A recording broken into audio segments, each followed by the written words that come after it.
Hey guys, and welcome back. So today is Veterans Day, November 11th, and I thought I would react to a version of the national anthem that I've not heard yet. It is by Whitney Houston.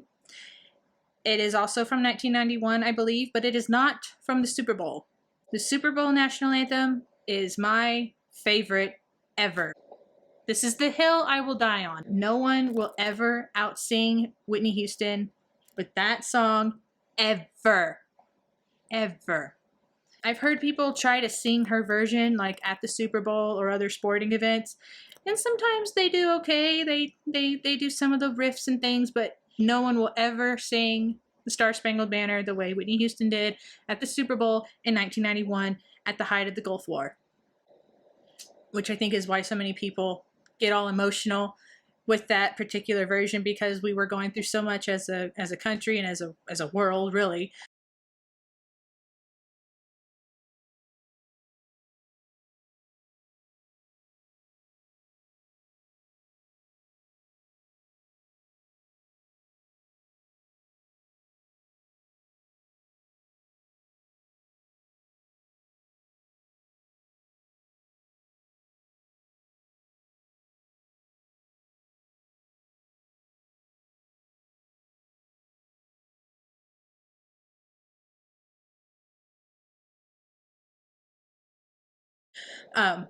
But she sort of like brought everybody together. I was only 3 at the time, so of course I don't remember it like actually happening, but looking back at history and stuff, like that was a really important moment, I think, because yeah, the Super Bowl is football and it's all fun and everything, but it's also a tribute to America, and with troops fighting overseas, it's, I don't know how to explain it. It's just something very patriotic to us.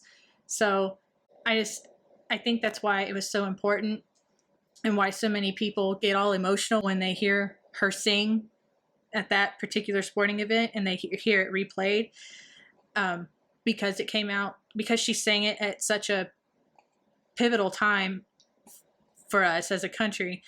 And then also it was re-released 10 years later after 9/11 happened. It was re-released as a single and it hit the top 10, which is insane. And the royalties that she received from it being released as a single, she actually donated her royalties. Her wiki page shows that once again she donated her share of the royalties, as did Arista Records, towards the firefighters and victims of the terrorist attack. I mean, that's just that's a class act right there. So I love me some Whitney Houston. I love her performance of the Star-Spangled Banner at the Super Bowl. This was also from, but again, this is also from 1991. This is from a special called Welcome Home Heroes. This performance is supposedly really rare. I've never seen it before, but because it's Veterans Day, I thought it only made sense that I react to a patriotic song. So let's just jump into this one.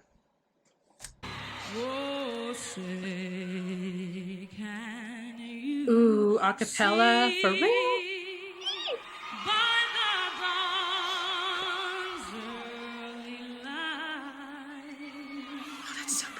What so proudly we hailed at the twilight's last gleaming, whose broad stripes and there's the music. Stars through the perilous fight for the we watched, what so gallantly streaming, and the rugged red glare of the bombs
So it was extremely similar to her Super Bowl performance. There were some little bitty changes here and there, but for the most part, it was very similar to her Super Bowl performance. Another thing about that one, her vocals were actually pre-recorded because I don't know if you've ever been to a stadium, but the time delays that music gets to you sometimes it can be tricky. And singing the national anthem in a big arena like that, where there's not a whole lot of where there's all this open space, is very difficult for singers. And so for her, her vocals were actually pre-recorded. I don't care. It still did the job. It still did the job. But I like this one too. This was right up there with her, Super Bowl performance, just because it was so similar. But she's also standing in front of all these military personnel. So, I mean, that's got to make this extra special, I think. So I think we're going to end this video here. So that's been it for this video. If you like these kinds of videos where I react to things and share my thoughts on some stuff sometimes, then please consider hitting the subscribe button. Don't forget to hit the notification bell to be notified when I have new videos coming out, and I will see you guys in the next one. Bye.